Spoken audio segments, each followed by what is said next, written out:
Hi everyone. I hope all is well.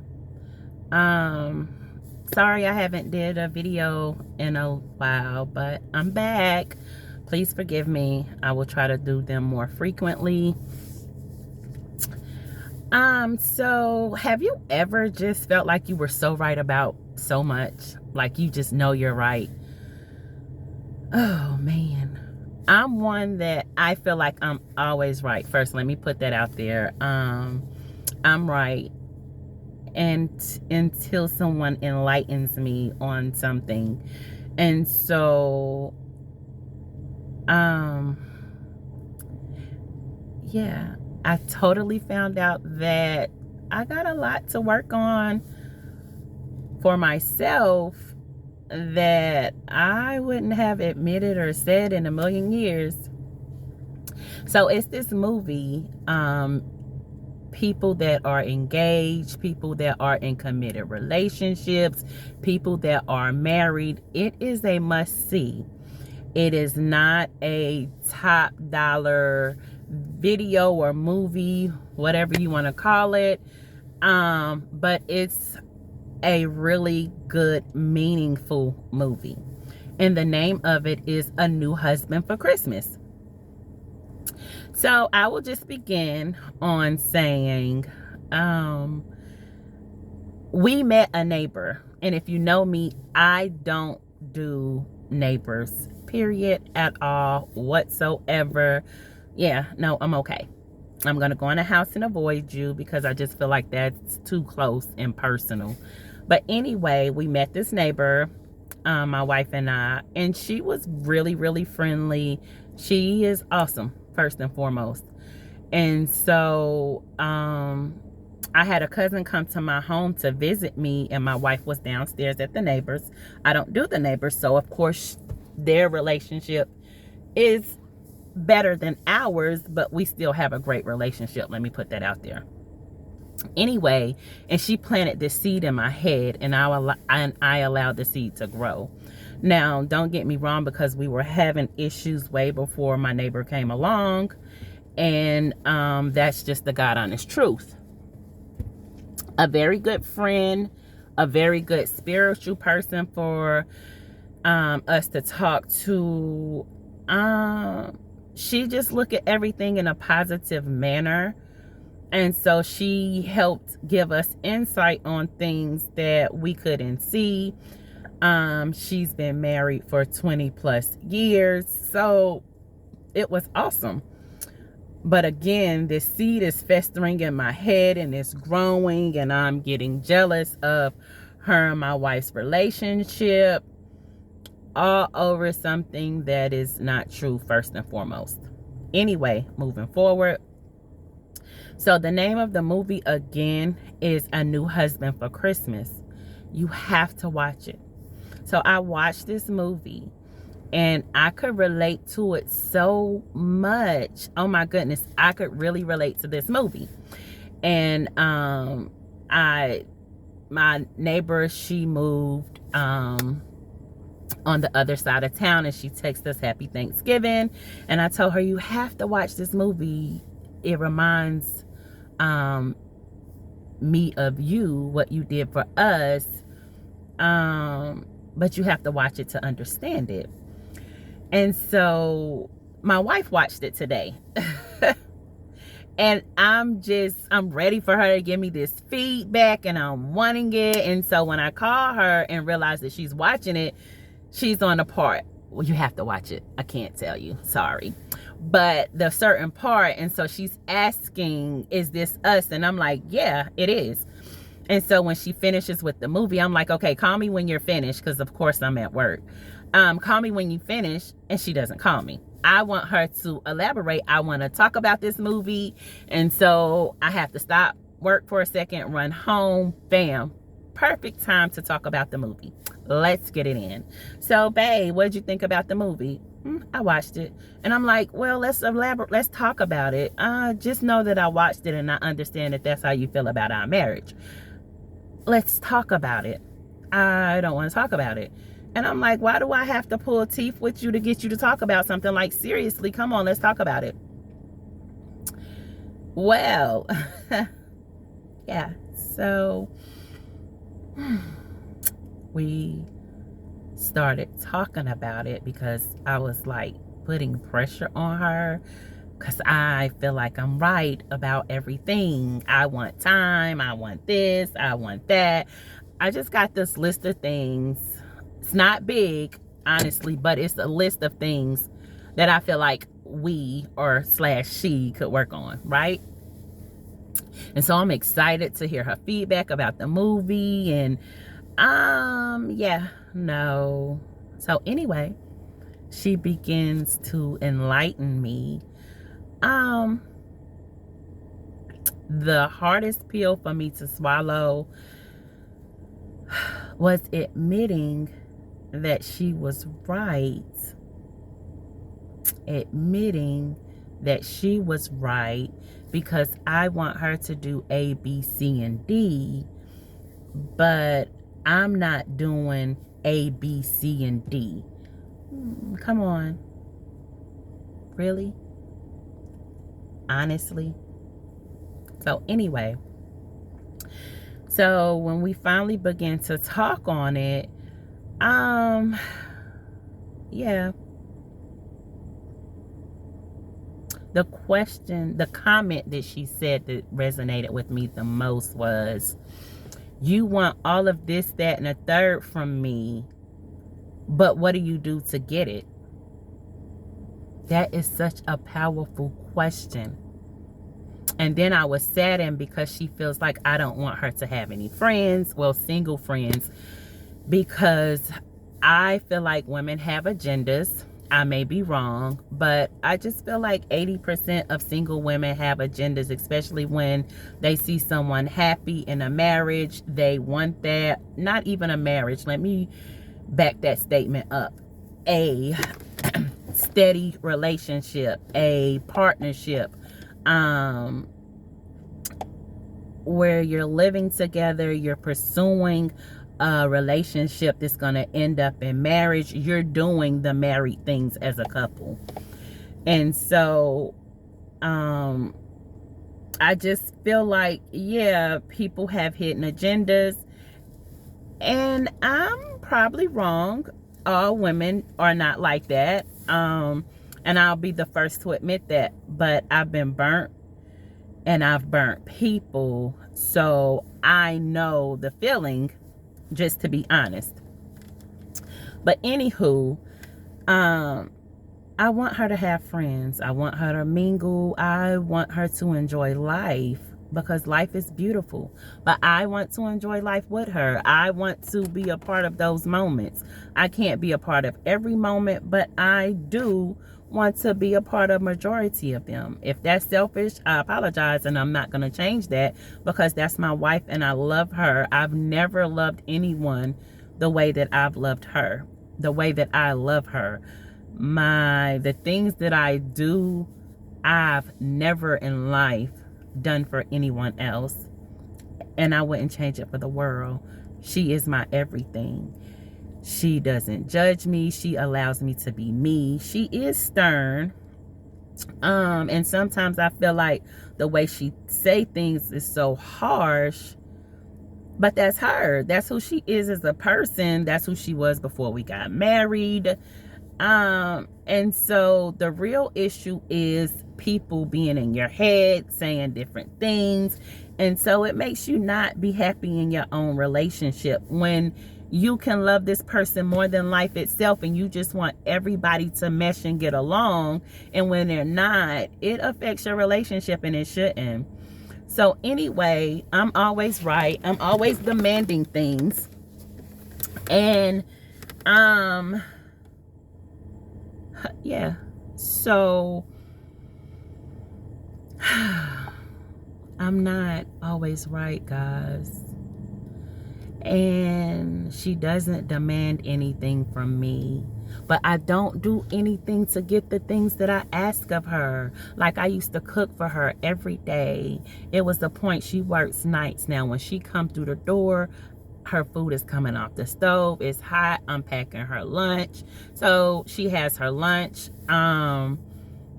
And I can't tell you, I cooked last night, but I can't tell you the last time I did that on a consistent basis. So the moral of the story is, stop pointing out what's wrong with your mate and start looking at yourself. Like, you're no better than your mate. And if you're always pointing out flaws, how can you get better and fix something? Gotta watch the movie, guys. Got to watch the movie. It's a must see. But you can't fix anything when you're always pointing fingers. Look at yourself. Do a self-reflection. What have you done to make things better in your relationship? What have you done to ease the tension? How well do you forgive? You want somebody to forgive you, but do you forgive? Do you make it hard for that person to be receptive, to understand, to express themselves? Like, what do you do to contribute to your relationship when it's on rocky grounds? Or are you just this, you do that, you do blah, blah, blah, blah, blah, blah. Yeah, stop and look at yourself. Because if you want your relationship to work, you put in the work. It doesn't matter what your mate is doing. If you're giving your all, that's what matters, because you can't focus too much on what they're doing. What you have to do is pray and ask God to lead you, guide you, and fix your relationship. And you have to be patient and wait on him to do so, because it's not in our time, it's always in his time. And most importantly, if your mate mess up, if you forgive them, you have to let go. You have to let go. Understand, what happened yesterday should not be brung back up. If you forgave them and you let it go, what happened last week, what happened last month, what happened last year, all of that is null, void, and gone. Once you forgive them, it doesn't have any more power. So why are you holding on? Why do you continue to try to guilt that person? Ask yourself these questions. What is your hidden agenda? What is the reasoning behind what you're doing? Because you say you've forgiven that person, but did you really? Did you let go? Did you let go and let God, or whomever your God is, did you do these things? Or did you say you let go, but you still hold it in your heart? See, that's the difference. When you truly let go of something, you truly let go, and you can't bring it back up because it's not there. Now, it's still somewhere planted in your head, but it should not be so easy to bring it back up and throw it in your mate's face, because you really truly didn't let go. And so with that being said, I owe my wife an apology, and I apologize to her, but I'm doing these videos, so I will apologize publicly. She did some things that wasn't right. That's neither here or there. And I forgave her. But in reality, I did not forgive her, guys. I said I did. Some of my actions said I did, but a lot of my actions said I didn't, period. And I can't take that back. I could just tell her that I am truly, deeply apologetic, because I love her and we've all made mistakes. And until this year, matter of fact, maybe a month ago, I started reading this book, and I realized that I did not forgive her. I said I did, but I self-consciously did not. And so everything hit my emotions. I'm a very emotional person, and I'm working on that, because when you are emotional, it's not good. It's really not good to be emotional, because you work off emotions and not logic. And when you can't work off a logic, you can't get anywhere. And that's just reality. So my wife gave me like this slap in the face today, like really, really hard, because I just wanted her to watch this movie, and I just knew that she definitely got the meaning out of it. Definitely. I just didn't expect for her to read me the way she did. And she didn't do it disrespectfully. She wasn't aggressive with it. And then I was like, well, babe, have a good day at work. I got to get back to work. Because guess what? Now I don't want to talk because reality is smacking me in my face. How many people think they're positive, but they're not? Best question ever. How many people think they're positive, but they're not? I will be the first to say I'm the most positive person in the world. But guess what? Not when it comes to my relationship.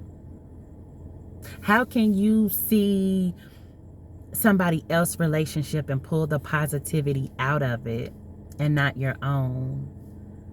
How can you give advice and not take your own advice? There are so many people in the world, even psychiatrists, who gives advice and they suck at taking advice. They suck at taking their own advice. And I always tell people, if you focus on yourself, you can't worry about the next person because your household has so much going on to where your focus is in your house. It's in your home. And you, guess what? The key word is you allow people to take you off your game. Because no one can take you off your game or make you feel any type of way but yourself. And so when in relationships, when your family doesn't like your mate, it does not matter. They don't lay with your mate. They're not going to grow with your mate. They're not in love with your mate. You are. And if that mate is your potential husband or wife, you have to take a stand. Why do you think so many couples don't make it nowadays? Because everybody has an opinion. And unfortunately, you have anxiety and depression, and it's on a high. It's very, very, very important that sometimes you separate from your family. And most black families won't do that. Now, white families will separate in a minute. And I'm sorry, I'm not being racist. I'm just proving facts. Well, my family said this, or my mom said that, or my dad feel this way. They are married. They're doing their own thing. They're in their own world. They have their own issues and relationships. And so here you are, I'm 43, so I'll use my age as an example. So here you are, 43 years old, still worried about what your parents are going to say. No. Not your parents, no disrespect, but not your children. No one matters in your relationship but you and your partner. Now, if you have young kids, you want it to mesh and you want it to be blended in. If it's not their father or their mother, if they are the bonus parent, make them feel supported. For myself, I didn't make my wife feel supported, and she strongly said that today. Again, as respectful as she knew how. And I have to apologize to her for that. I want her to be the bonus parent. I wanted her to help me raise them. I wanted her to help me take care of them. Oh, but she don't have the right to discipline them. Oh, she don't have the right to take their stuff. Oh, she don't have a right to in their upbringing. Oh, she can't be their father. Right, she can't be their father because she's not a male, but she damn sure is their bonus mother. Absolutely. And I don't care who doesn't like it. That's my reality. Excuse me. That's who I chose to be with. Anyway, moving forward. No one in this world can control your household or the destiny of your relationship but you and your mate. And when people plant seeds in your head, you have to be strong enough to fight them off because it affects your relationship in the long run. So what your mother or your father don't like your spouse, who cares? Mom, I didn't like my dad. Mom, I didn't like my stepdad. Whatever you have, Mom, I didn't like your girlfriend, your wife. I don't know. Whatever relates to you, that's what matters. Listen, you only have one life to live. And you have to live it to the fullest. If you're trying to be happy for everybody else, when are you going to stop and be happy for yourself? Now, honestly, ask yourself that. I love my wife more than anything in this world. I have my wife and my children. Don't get me wrong. I love my mom, my brothers, my sisters, my father, my sister, cousin. I love everybody in the world. But my wife is my everything. She make me feel things no one has ever made me feel. She encourages me the way no one has ever stopped to take the time. She made me believe in me. She made me look in the mirror and love myself. Not for her, but for me. If you don't love yourself, how in the hell do you expect for someone else to love you? Ask yourself that. If you think negative about everything in your relationship, where the hell you think it's going? Sorry, because I don't curse, but I'm really passionate about this because she really put me in my place today. And so it was really a smack in the face and a reality check for me. I had to stop and do this video. It was very important that I stopped doing everything that I was doing to do this video because I want to relate to the next person. I want the next person to feel good, secure, and okay about their relationship. No one can tell you what your perfect relationship should look like. Because guess what? Everyone go through flaws.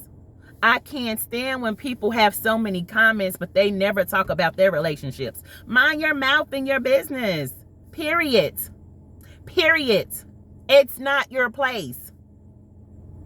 When you have your own home, I don't care how old you are. When I go to my children's homes, I respect their homes. One is 18, one is 24. Guess what? They don't live in my home. So whatever rules that they have for themselves in their home, I respect.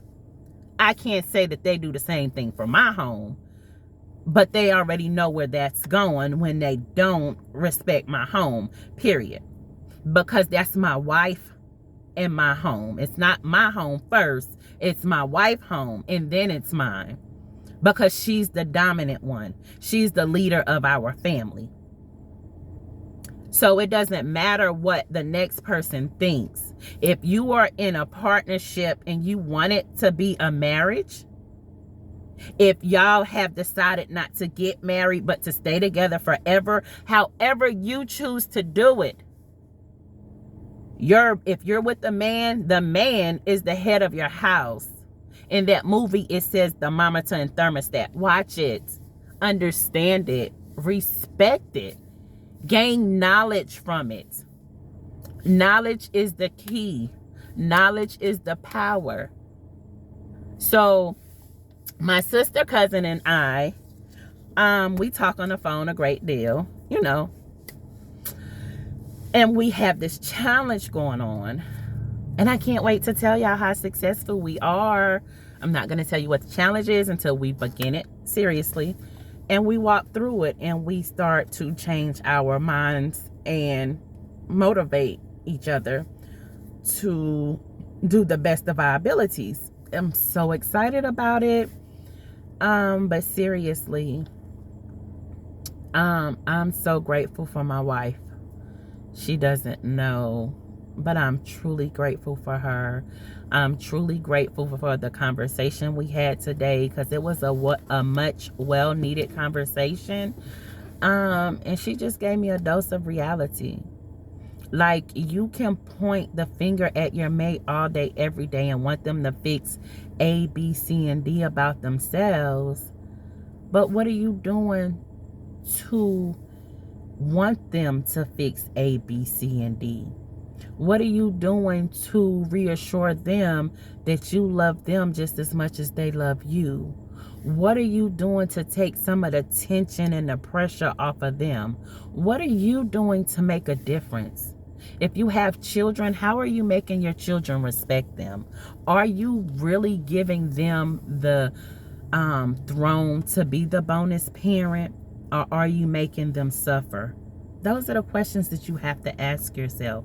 Do you allow others to impose thoughts that resonates within your head, and so you change your viewpoint on things when it comes to your child, your children, your dogs, whatever you have together that you had before, but now y'all have together because y'all are in this relationship or marriage.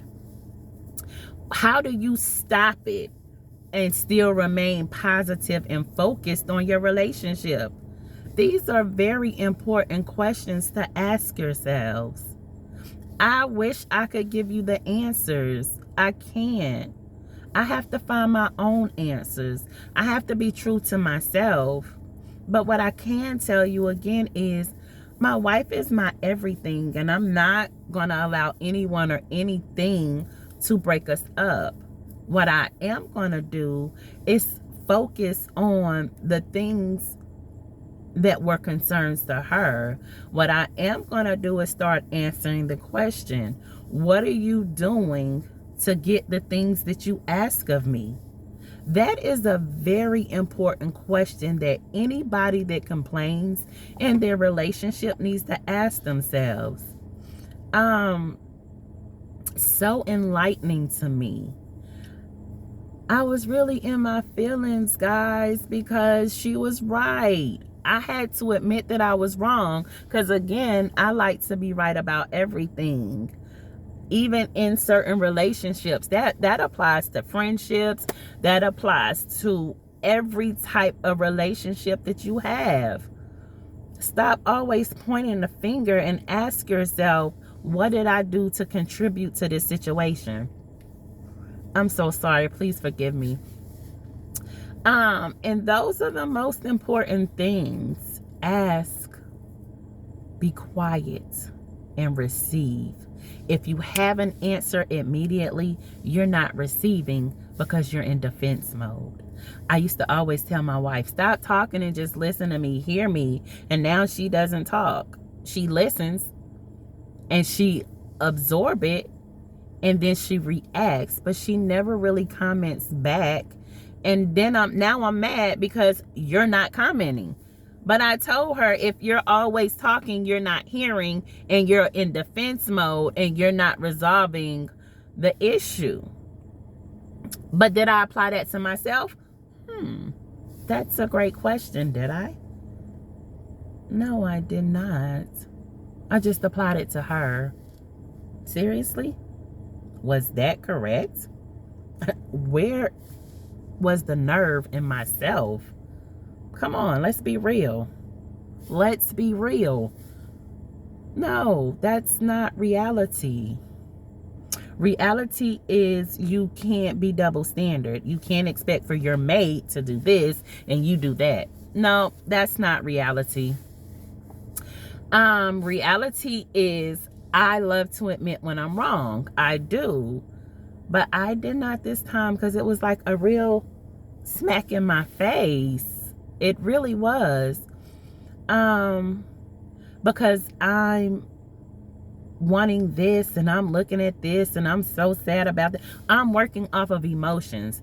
I'm not working off of logic. I'm working off of emotions, not logic. So before you get mad, before you flare up, before you go into a tangent, before you start placing your demands, stop. Ask yourself, what can I do to make a difference? Change yourself and watch your mate change. And that's the challenge that I give relationships right now. Even if you on a rocky road, even if you got more than half of your body out the door, stop. Change yourself. Look at everything positively. Even when you feel like your mate is an asshole, listen to what they're saying, because you have to get past how they deliver the message and receive the message and understand the message, respect the message. And so that's where I am right now. I love you guys. If you like this video, please like, share, and subscribe. I want to help so many people. I want to be honest and open with myself so that it can help someone else. But you have to face reality within self before you can face reality in anything in life. I love you all. Stay blessed and stay tuned.